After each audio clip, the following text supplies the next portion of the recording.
Before I get to the introductions, first of all, welcome comrades to this space. If you've never been here before, a few years ago we opened up this space. This, if you're familiar with this area, this used to be a catering hall, and it was in rough shape when we took it over. Everything had about 6 coats of grease on it, but we renovated it at a pretty substantial cost. And that yellow plaque that you see up on the wall is every single unionized contractor that we did. Every bit of work that was done in this space was done by unionized contractors. You can be assured that that was happening. So if you like the work that you see around here, that's one of the reasons. If you haven't been told yet, there are 2 washrooms. There's an accessible washroom on this side, and there's another smaller washroom over on that side. If you need to go to those at any time, by all means. And just a couple of comments in terms of from the Labour Council itself and what you're going to be hearing tonight. Our Labour Council has long supported Hamilton Coalition Stop the War, and we've also been partners on a lot of events as well. When I came to this role 10 years ago, it always makes sense. You say, yes, we want to support peace. Yes, we want to support peace. We want to stop the war. And oftentimes, I just try and find I can come and I can ask for peace for a lot of reasons. But as the Labour Council President, what's the best reason that I can come and say? And the best reason that I can come and say is that working class people don't just exist in Hamilton. Working class people exist all over the world. And when you go out for work in the morning, and you're afraid for any reason that you're not going to be able to come home that night, that's something that we have to care about. That's what solidarity is about. It doesn't start and end when the bell rings and when the person punches out at the end of the day. Working class issues start and end with where we live. And places are at war, and people are dying. To me, what happens in a workplace is the same as what happens in the city. An injury to one is an injury to all. And if there are workers that are being killed, we have to care about it, and we have to support it, and we have to fight for peace. So in that effort, I want to introduce your keynote speaker tonight. Tamara Lorincz is a PhD candidate in global governance at the Basile School for International Affairs at Wilfrid Laurier University. Tamara graduated with an MA in International Politics and Security Studies from the University of Bradford in the United Kingdom in 2015. She was awarded the Rotary International World Peace Fellowship and was a senior researcher for the International Peace Bureau in Switzerland. Tamara is a member of the Canadian Pugwash Group, the Canadian Voice of Women for Peace, and the Women's International League for Peace and Freedom. She is currently on the International Board of Global Network Against Nuclear Power and Weapons in Space. Tamara was a co-founding member of the Vancouver Island Peace and Disarmament Network, now World Beyond War, Victoria. Tamara has an LLB JD and an MBA specializing in environmental law and management from Dalhousie University. She is the former executive director of the Nova Scotia Environmental Network and co-founder of the East Coast Environmental Law Association. For several years, she was on the National Board of Eco-Justice Canada and the Nova Scotia Ministers' Roundtable on Environment and Sustainable Prosperity. Her research interests are the military's impacts on the environment and climate change, the intersection of security and peace, gender and international relations, Canadian defense and foreign policy, feminist foreign policy, disarmament, resistance to NATO, and military sexual violence. And with that, I'd like to introduce your very well qualified and knowledgeable speaker, Tamara Lorincz.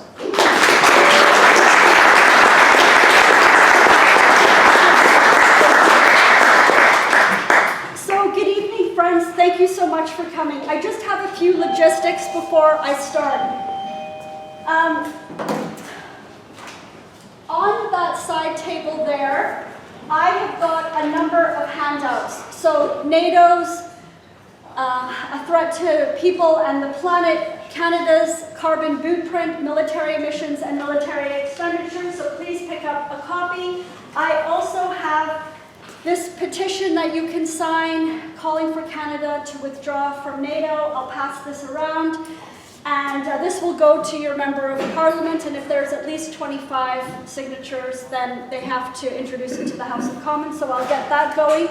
The other things that I have got there's 3 different letters that are sign-on letters. All you have to do is just sign your name anywhere, and one is to end the war in Ukraine. The other one is to get Canada to join the Treaty on the Prohibition of Nuclear Weapons, and this one is to call for an immediate ceasefire, end the genocide in Gaza, stop arming Israel, and we need a lasting peace in West Asia. So if you can sign this anywhere, that would be fantastic. The other things that I have back there is this latest Space Alert newspaper, and I have an article in it about how Canada, with the United States, through NORAD and NATO, are militarizing the Arctic. I don't have time to get into that, but I've got an article there. I also have a few copies of this 12-page report that I wrote on my recent trip to Russia. I can't give you all of the details, but I have a few copies. It's also available, along with pictures and some online interviews that I did on the wilpcanada.ca website. So I have hard copies, and it's also available online. So, okay. So, I think it was Brendan in the introduction said that at any time in this presentation, if you need to get up and have a drink or stretch, that would be great. They've asked me to give about a 45-minute presentation. I have a lot of ground to cover, a lot of slides. I'm hoping that this is engaging and informative for you, but I just wanted to let you know about that in advance. Can everybody hear me okay? Okay, that's great. So the title of my talk is The Struggle for Peace and a Just World Order, the Geopolitics of the War in Ukraine, NATO, West Asia, and BRICS. Each one of these areas is a huge topic, could be an individual lecture. But how I would like to touch on each of these issues is by telling you about my trips over the past 3 years. So over the past 3 years, I have been to the last 3 climate summits. So COP26 in Scotland, COP27 in Egypt, COP28 in the United Arab Emirates. I was in London and Vienna attending the International Conference for Peace in Ukraine. I was in Russia and Eastern Europe for a month in November 2022. For my academic research and a number of conferences in the past year and a half, I've been to San Francisco, Little Rock, Arkansas, Colorado Springs, and I was also in Washington, D.C. for the No to NATO, Yes to Peace conference.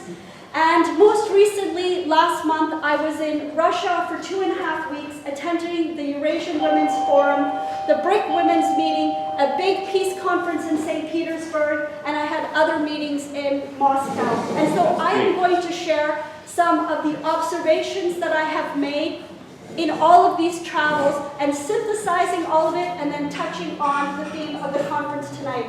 Now, I would like to begin with this quote from a very well-respected and experienced Singaporean diplomat. In 2015, he gave this talk at Harvard University, and he said in this speech, "The US has clearly the freest media in the world, the best financed newspapers and television stations in the world. When I come to the US, I go to my hotel and I turn on the television, I feel like I've been cut off from the rest of the world. The insularity of the American discourse is actually frightening." This is also true of the newspapers, New York Times, the Washington Post, and Wall Street Journal. There is an incestuous self-referential discourse among these newspapers and journalists. They reinforce each other's perspective and end up misunderstanding the world. Because the one key point that I emphasize is that the era of Western domination in world history was a 200-year aberration. It is coming to an end. As a result of it, you've got to learn to understand non-Western perspectives in the world, and it's actually quite frightening that in many ways American intellectuals are behind non-Western intellectuals because they are much more aware of what is going on in the world. And from my travels, this is a stark reality to me. Does anybody else feel the same way as this quote? Does this resonate for anybody in their travels recently? Absolutely. Okay, great. So with a show of hands, who has been to Africa or West Asia or Latin America in the last 2 to 5 years? Who has been? Okay. Who has traveled to Russia? Who has ever been to Russia? Been to Russia? Been to Russia? Who has been to Ukraine? Some people have been to Ukraine, okay. Who follows news from Global South countries, from Africa, okay? Okay, that's great. And then then I want you to think for a moment. We don't have time to get into a big discussion right at the moment, but I want you to think right now about what are the characteristics of our current rules-based international order. What are the characteristics? What do you think about it right now? Who knows what the NIEO stands for? Who knows what the NIEO stands for? Okay, okay, great. We're going to talk about that in a few slides from now. And who knows what the BRICS is? Raise your hand what the BRICS is. Oh, great. Okay, great. They're related. Okay. And who's concerned about the climate crisis? Okay, great.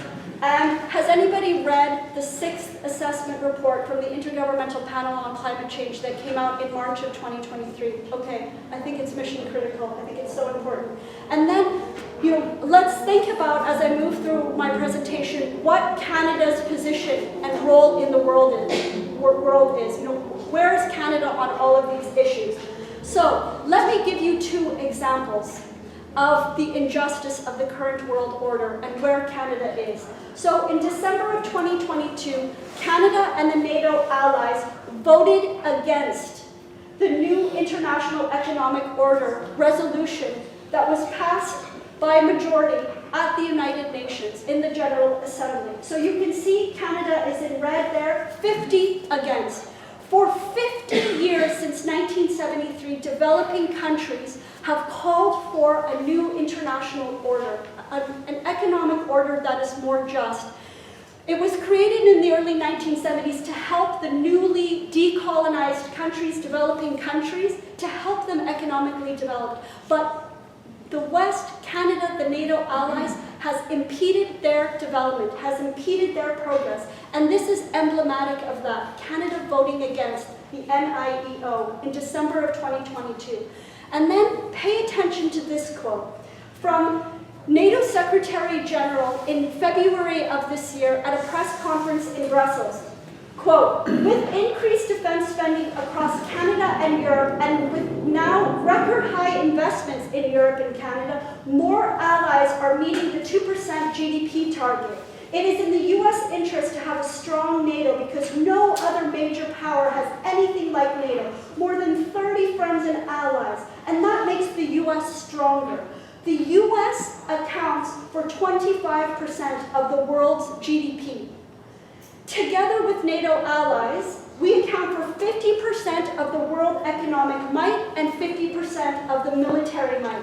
And we have to remember that the US has never fought alone in a war. We have always been together with all of the other allies, from the Korean War to Afghanistan. Friends, this is what the NATO and Canada are trying to preserve. It is this unjust, inequitable distribution. 50% of the GDP and 50% of military might. Now let's think about how it looks for Canada. So in the past decade, because of our membership in NATO, we have increased our military spending by 100%. In 2014, $20 billion to now $41 billion. And this is evident if you look at the latest NATO Defense Expenditures report. Now, the combined 32 members of NATO over the past 10 years, since the Paris Agreement was established, since the Paris Agreement, military spending was $896 billion. Now it is $1.4 trillion. And these NATO countries are the developed countries that have the responsibility to meet the $100 billion climate target. So the Western countries, which are the biggest emitters, right, that have contributed most to the climate catastrophe, they made a pledge in 2009 to give $100 billion to the developing countries to help them deal with catastrophic climate change, the extreme weather events that they're suffering. These countries, our Western countries, have never made this pledge. Instead, they have been spending more than $200 billion on the military over the past decade. So, at the Climate Summit last year in Dubai, I'm interacting with thousands of activists from the Global South countries. And what they are demanding is climate finance. is for the developed countries to pay their climate debt, and particularly to invest in a new loss and damage fund. But Canada and the United States, the other developed countries, are failing to do that.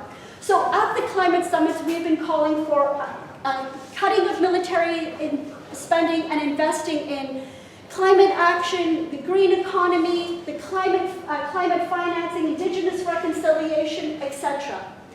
At the climate summit last year, Palestine was also another key priority for Global South activists. This is at the Women Gender constituency, and you can see with our signs, ceasefire now, let Gaza live, free Palestine.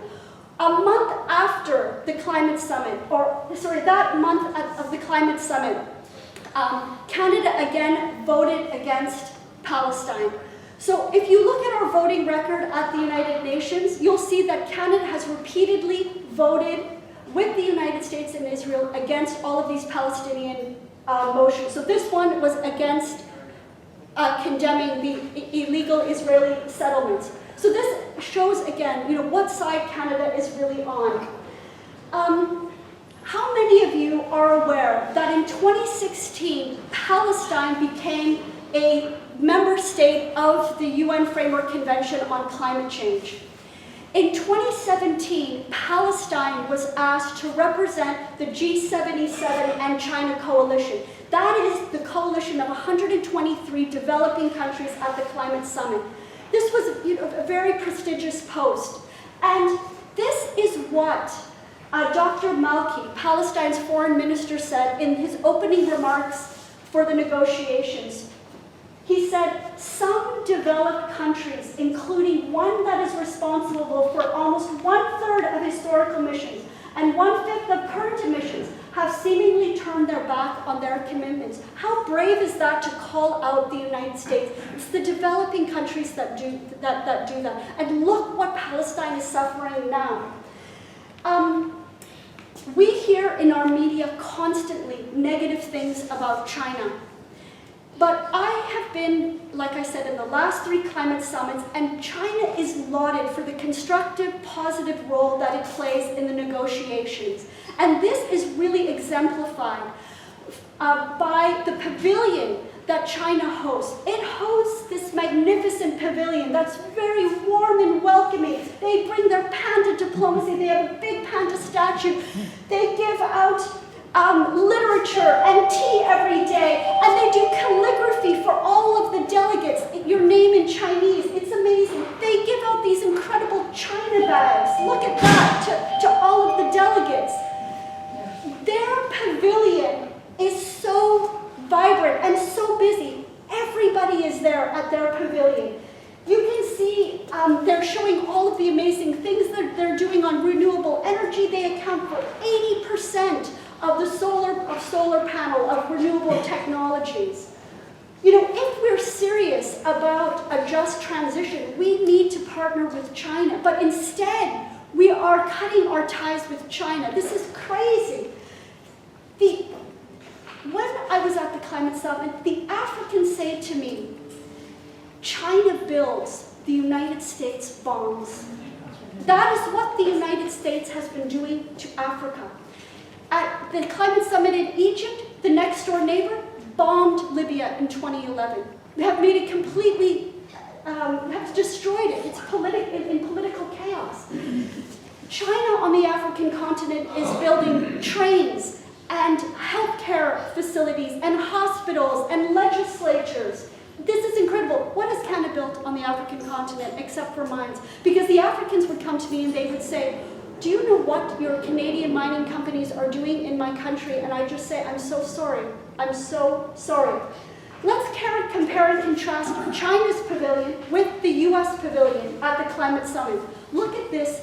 It's closed off and there's security guards at the door. Doesn't this really exemplify the US role in the world? Highly securitized, highly militarized. That's the United States. Another important example is that the climate activists, we're talking 10,000 climate activists around the world, voted in at the climate summit in 2017 in Egypt and 2018 in Dubai, to give the United States the dishonor of the Colossal Fossil Award. This is the country that is the most obstructive, the most negative, impeding the negotiations and the progress that's being made. It's the United States, not China, not Russia, that got the award for Colossal Fossil Award. Now, I also want to tell you that in the middle of the climate summit in Dubai, on December 6th, Russian President Putin came for a meeting with the Emiratis in Dubai. And whatever you think about Putin, whatever you think about Russia, now in Canada, you know, we hate Putin. We hate Russia, right? I mean, Putin is Hitler. But remember what the Singaporean diplomat said. And this is how the Emiratis welcomed Putin on December 6th, rolling out the red carpet. And there was excitement throughout the city. Excitement. All of the billboards in Dubai had Russia Today. What have we done in Canada? You know, we have banned RT. But in the UAE, they are promoting RT. And when I was on the ION train, like a light rail train, into the climate summit that day, I was sitting just behind a group of Africans who were talking, and I could hear them talk about Putin's visit, and then I could hear one man say, "I love Putin," just like that. And I thought, so we get off the train station, and I kind of run up to the group, and I said, "Oh, I heard you talking about President Putin being in town, and that you said I heard you say I love Putin. Tell me more." And they said, Africans love Putin. They love Russia because Russia has been with us in our liberation struggles. Russia is helping us develop. Now, whatever we think about Russia, that is what many Africans said. Okay? That is what Africans. So I'm conveying that to you. So let me go a little bit farther back in time. This is in October of 2022, when I was in Egypt at the climate summit, and I brought my sign, "No to NATO, yes to peace and cooperation." And I'm very concerned about this raging war in Ukraine, and I desperately want this war in Ukraine to end, because I know that we are not going to be able to have the international cooperation that we need to tackle the climate crisis if we don't stop the fighting. So if any of you have read that 6th assessment report from the IPCC, the last paragraph says this: international cooperation is a critical enabler for achieving ambitious climate mitigation, adaptation, and resilient development. We are facing catastrophic climate change, a world that is warmed to 3 to 5 degrees in the next 70 years. This really terrifies me. And if we're fighting with one another, we are not tackling the climate change, we are not tackling poverty, and we are not engaging in development. So I'm thinking to myself, I need this war in Ukraine to end. We need to have peace in Ukraine, we need to have peace with Russia. I know nothing about Russia, but I don't want to live in a new Cold War, and I don't want a hot war with Russia. So I decided, when I was planning my trip to Sharm el-Sheikh in Egypt, this was in the fall of 2022, I realized that I could get a direct flight from Cairo to Moscow. So I thought, I'm going to go. I decided to do a 1-month fact-finding mission. Russia, Finland, Latvia, Poland, and Romania for 1 month. I couldn't go to Ukraine. I've got friends in Western Ukraine and Eastern Ukraine and in Crimea, and I couldn't go because of the war, of course, but I wanted to go as close as possible and talk to people about 4 things: to talk about the war in Ukraine, their perspective, to talk about NATO expansion, to talk about how the climate crisis and energy crisis is, how they're confronting it, they're facing it, and also possibilities for peace. So check out this map. And then think about this map. So, NATO expansion in the past 30 years. Since the collapse of the Soviet Union, NATO has been moving closer to Russia's border. So this is where it is presently. We have got thousands of NATO soldiers, bases, missile defense systems, warships right on Russia's borders. This is the air assets in the regions. Thousands of strategic bombers and fighter jets, and they're flying, notice this, every single day, all day long. 30 Allied surveillance and fighter jets are up in the air doing their air policing up and down Russia's border. This is so costly, this is so carbon intensive, and this is so dangerous and provocative. And this is causing a division. This is like a new Iron Curtain. So I'm very opposed to this. I'm very opposed to this. So I decided to go to Russia and learn a little bit of this country. I had no contacts. I really knew nothing about the country.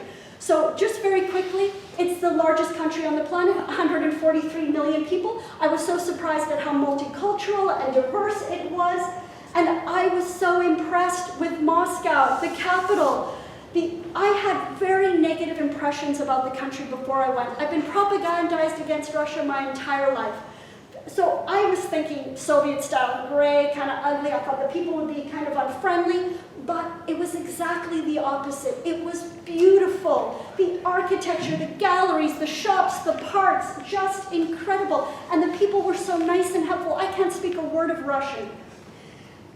People told me in Russia about the 1990s and how difficult that period was for them. Do you remember in the 1990s, after the Soviet Union collapsed, there was great immiseration, poverty and despair. People lost their houses, there was begging on the street, there was, the corruption, the sell-off of state assets, it was terrible. This is very well represented in this incredible painting that I saw at the Ilya Glazunov gallery. And he's one of the most famed artists in Russia. And this is a huge painting, 10 by 20. And if you look at it carefully, you can see that there's lots of begging and poverty. People are out like this with their hands. And then you can see there's a lot of imagery for the United States, militarism, capitalism. So there was also this excess of the United States, the West coming into the country that they were very concerned about, right? So the 1990s, just a period of despair and of plunder. But when I went there, I was, like I said, I didn't see this misery and begging and falling apart architecture. It was incredible. It was just amazing. So I thought, okay, what's going on here, right? I looked at the World Bank statistics on Russia. So every single indicator, you look at it over the past 25 years, it is dramatically improved. So it's more safe and secure. Violent crime has gone down, dramatically. Life expectancy, it was like 50 in the 1990s, now over 73. On GDP, this is unbelievable. The lowest debt to GDP of 15%, friends. Those of you who know about finance and economics, this is incredible. What's Canada? 70%. The United States, 122% debt to GDP. 15% for Russia. This is so low. Look at all of it. The improvement, the economic growth, this is incredible. Now this is over the Putin administration. These are not my figures. This is the World Bank, but I could see it with my eyes when I went to Moscow. The other thing that I did is I reached out to universities. From the university at Laurier in 2021, as the conflict in Ukraine was really escalating, and 2022, my university would not have a Russian perspective. And I went to my director and I said, can't we have someone with a Russian perspective give their point of view? And no Russian perspective. So I decided I am going to reach out to universities and colleges in Russia. I know no one. I don't have any contacts. And I reached out to MGIMO University, Moscow State Institute for International Affairs. Just happens to be the most prestigious institute, and it's where the foreign minister, Lavrov, trained. They've just celebrated their 80th anniversary. And they said, yes, you can come to talk to students and faculty. So we had a dialogue. So I tried to understand the Russian perspective on this war. And we can talk about that more at the end, but I'm just going to continue to move through this presentation. So I went to Moscow, then I took high-speed train to Saint Petersburg. It was incredible. Took the train to Finland, and then I flew to Latvia. And in Latvia, I wanted to go and see Canada's NATO base just outside of the capital. I brought my sign, no to NATO, yes to peace and cooperation. I stood at the entrance, I gave a letter to the commander, and I said, we shouldn't be doing this. We don't want to have a war with Russia. We need to end the war in Ukraine, stop sending weapons. We need to build peace. We need to build peace. We're facing catastrophic climate change. And I could hear the shooting and the shelling in the back through the forest. The sounds were really loud. This is a big base, actually. And now it's going to expand. And so the other thing that I did in the capital, and I'm going to spend a little bit of time on this because I find this really shocking, and I haven't talked about this in any of my presentations to date, but I think that this is so important. I went to the War Museum, and they had a big display about Latvia's military on all of the NATO operations, actually, even before Latvia became a member. And so I looked at that display. Then, when I was on the 3rd floor, I noticed in the corner there was a spiral staircase that went up to a landing. And I decided, okay, you know, I'm going to go up on this stairwell. It wasn't blocked off to see what's up there. I looked on the landing. They had this big display about Latvians who left after the Second World War that went to North America, to Australia, and to New Zealand. And these were Nazi collaborators, Latvian Nazi collaborators. So this is for North America, and you can see the arrow to this picture. If you zoom into this picture, this is what you see. So these were Latvians that collaborated with the Nazis in the Second World War, came to Canada, settled in Toronto. They had a big gala, and you can see the swastika image behind them. So this is what was presented. A month after I got back from my fact-finding mission, Canada and the other NATO allies, notice again, voted against the United Nations General Assembly resolution to combat the glorification of Nazism and neo-Nazism. So why is that? Why is that? Okay. Then what do we remember? What do we remember? A year ago, our parliament stood up and gave a standing ovation to Yaroslav Hanka, who Dr. Ivan Kachanovsky, an expert on the far right, he's an Ukrainian-Canadian scholar at the University of Ottawa, said, that man is a Nazi. And why is this happening? He said to me, Tamara, this is Orwellian. I cannot believe what is happening. What is happening? It is not true. So just a sec. Just a sec. It's No, not true. Just a second. Let me finish. So let me finish. So this is what happens. So then we have this. Okay, we have this. The other image here is about the efforts that people are making to try to get the names of the people who have come from Eastern Europe that had collaborated with Nazis after the Second World War. And Library and Archives Canada are not going to disclose the names, okay? So we have these problems, okay? Now as Canadians, we need to confront this. The other thing that I did, because we heard about Canada arming and training neo-Nazis in Ukraine, right? We heard about this. So I filed access to information to find out about this. And right from the Department of National Defense, 2016, 2017, 2018, I have hundreds of pages of documents where the government, the military admits that it was training Ukrainians with neo-Nazi ideology. Now, why is this happening? This is what I asked the government. This is what I asked. So why are we doing this? Why have we been doing this in Ukraine for the past 10 years? This is one example. This is the other example from the slide. You can see Joint Task Force. If you look at this, you'll see it says secret and classified on it. A lot of it is redacted, so it's even worse than you can imagine. Now remember this as well, because there are links between this raging war in Ukraine and the raging genocide in Gaza. In April of 2022, President Zelensky said, "Make Ukraine the Israel of Europe." Why is that? Why is that? We need to, as Canadians, reflect on this. Then the final thing that I want to bring to your attention is this really important article that was published by a Canadian scholar in the Tyee.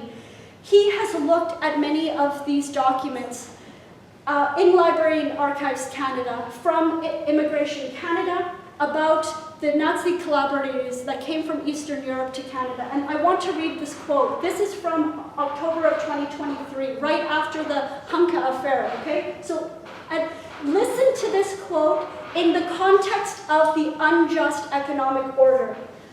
Quote, "Communists and other leftists were unwanted because they would threaten the power of capitalists more than because they were adherents of anti-democratic authoritarian forms of government. Non-whites were unwanted because they would threaten notions of Canada as a white country. Nazis and fascists were wanted because their authoritarian impulses and often despicable past showed their embrace of both of a class system in which capital ruled and of white supremacy." So we need to confront these very serious problems, okay? I'm going to move on, but I wanted to bring this to your attention. The last stop that I made on my one-month fact-finding mission was in Warsaw, Poland. And I met a manager of this transport company, and he said, "I have Ukrainians working for me, and I would like you to meet them. They're from both sides of the contact line." I said, "Okay, great, let's meet." Both sides, West, East Ukraine, they left the country right at the start of the war, the special military operation, however you want to define it. They said they left the country. They said, "We want to work, we want to care for our families, we are brothers, we do not want to fight each other. We don't want." Why is NATO continuing this war? So at the end of my trip, there's so much more to say, but I've got to tell you about another trip, is that when I talked to hundreds of people, I mapped out the connections that they identified for me. They're all related. They have friends and family in Russia, in Ukraine. They are brothers and sisters, and we should be building bridges between these countries. If we're serious about dealing with the climate crisis, if we're serious about dealing with development, we need to build bridges. We need to stop the hostility, move NATO back. I want to abolish it, and I want to build bridges. So I'm saying, let's transcend a new imagination. Refuse to be enemies. We need international cooperation. Okay, now I'm going to get to my second trip to Russia, which was last month. So I was invited as a representative from the two women's organizations that I'm with, the Canadian Voice of Women for Peace and the Women's International League for Peace and Freedom Canada. I got my financial and moral support from these organizations to attend the Eurasian Women's Forum. This is the fourth one. It started in 2015. It takes place every 3 years, and it takes place in Saint Petersburg in this beautiful, I can't pronounce it, sorry for people who can speak Russian, Torid Palace. It's 250 years old. It's where Lenin, had the Communist International meetings. It's a beautiful building. It's a beautiful building. There were 2,000 women from around the world, 126 countries that were there. It was incredible. And they talked about being the global majority. Over the 3 days, there were 100 events. This is in the Great Duma Hall. And the first night, there was this incredible concert at the Mariinsky Theater. The second night, there was this incredible gala. I was invited to give a talk at the Roundtable on Arctic Cooperation. And I said, Canada and Russia, we are Arctic neighbors. The Arctic is a very important, fragile ecosystem. It's so critical to regulating the climate in the oceans. We need to work together to protect it. And that's what we were doing in the Arctic Council. But what I learned on this panel was so interesting about the efforts that they are making to clean up the Arctic, the Coast Guard. I learned about indigenous people in Russia. I knew nothing about it. There's 40 indigenous groups up in the Arctic. It was incredible. And it was very interesting. The other session that I went to was on the green economy. And I was surprised that on this panel, there was a woman from Serbia, a medical doctor. And she was talking about the fact that 25 years ago, NATO dropped 20,000 bombs in 78 days on Bosnia, on Serbia, on Montenegro, on Kosovo. And she was talking about the long-term health and environmental impacts. And she had on the slide, you can see it here, all of the NATO bombs that dropped just in 1 year in Afghanistan, in Libya, in Iraq, and in Syria. I mean, think about all of this death and destruction and the long-term impacts of this. Another session that I attended, there was another Serbian woman who said there's been no accountability on NATO for what NATO did to our country 25 years ago. So I bring that to your attention because I think it's important to hear, voices from other countries, especially holding our country to account because Canada participated in that bombing. At the end of the Eurasian Women's Forum, there was this closing plenary. You can see the diversity, many representatives of the indigenous communities. It was very interesting for me to learn about this. I didn't know. And another event that I attended in Saint Petersburg was the Eurasian Women's Forum, was the BRICS meeting, the BRICS Women's meeting. And this was really incredible as well because the representatives there were huge delegations from South Africa, India, China, Iran, Egypt, Ethiopia, coming to the BRICS Women's meeting and talking about how they can amplify and center women's concerns at the upcoming BRICS meeting, which is taking place right now in Kazan. So this was really eye-opening. And the concerns of all of the women, right, is trying to alleviate poverty and trying to take action on climate change and environment. Another thing that I attended in St. Petersburg was this Peace, Nature, and Cooperation Conference on trying to make the Arctic and the Baltic Seas zones of peace and denuclearize, no nuclear weapons. With my Finnish friends, just before they went back to Finland, we stood on the streets with our sign, "Abolish NATO, alliance is the greatest threat to peace and security." I completely agree. Then, from St. Petersburg, I took the high-speed rail to Moscow. And on the train, I read Russia's foreign policy statement. There are two things that Canada does not have in this picture. We do not have a foreign policy statement, and we do not have high-speed trains. Canada has been denied a foreign policy.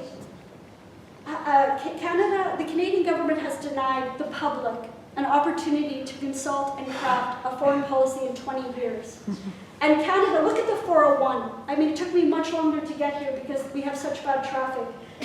We don't have high-speed trains in this country. Why not? In Russia's foreign policy, I want to read a quote. "Humanity is currently going through revolutionary changes. The formation of a more equitable, multipolar world order is underway. The imbalanced model of world development, which has for centuries ensured the advanced economic growth of colonial powers through the appropriation of resources of dependent territories and states in Asia, Africa, and the Occident, is irrevocably fading into the past." And now, Russia has bringing together many countries from the developing world to Kazan to help turn that around.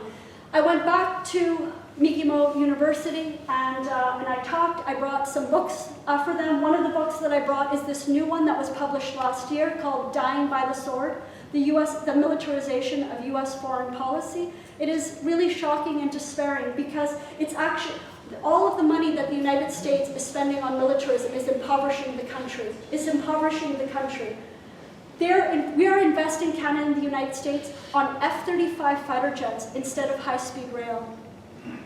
We have tent encampments all over. In San Francisco, there were people on the streets everywhere. Who's been to San Francisco lately, or to Washington, or to New York, and have seen the poverty on the streets? The tent encampments. I go regularly every month to the tent encampment in Kitchener and bring supplies. This is totally unacceptable, that we are increasing military spending and not investing in urgent environmental and social needs like we need to.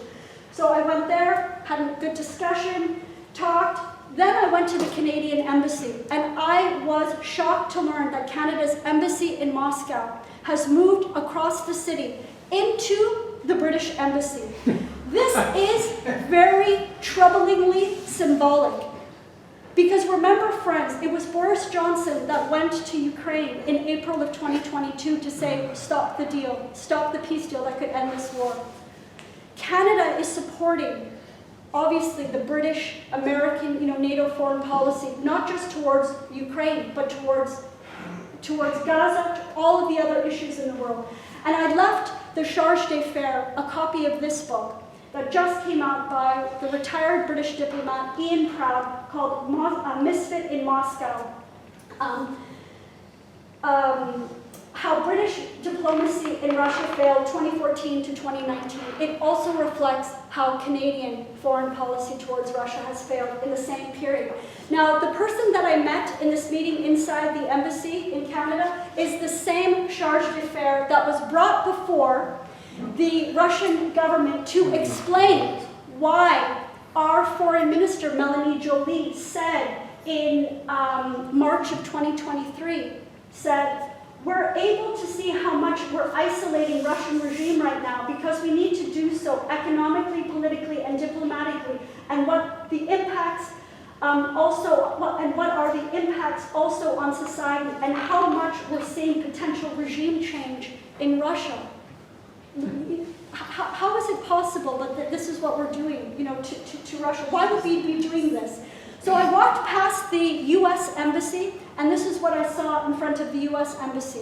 The Russian government put a billboard of Gonzalo Lira up, and this was just at the beginning of September on the International Day of Solidarity with Journalists.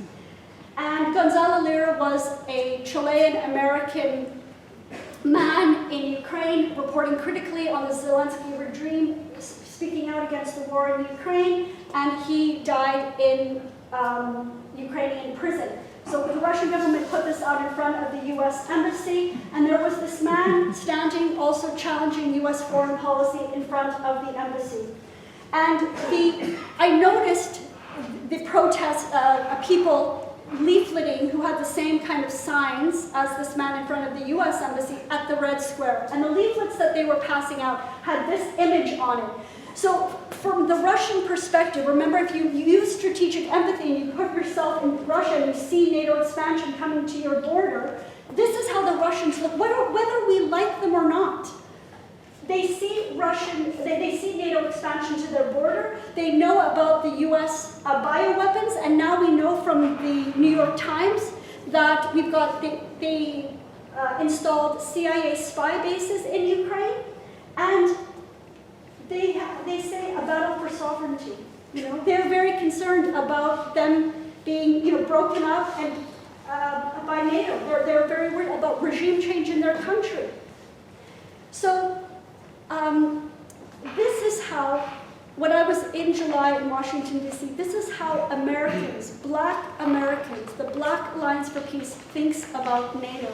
Because all of this military spending in the U.S. is depriving the Black communities of the resources that they need also to develop, right? So oppose U.S.-NATO axis of domination. And then this one, NATO equals white supremacy, right? I want us to really think critically about this. This is why I'm so opposed to NATO. So just a few more slides and I'm almost wrapped up here.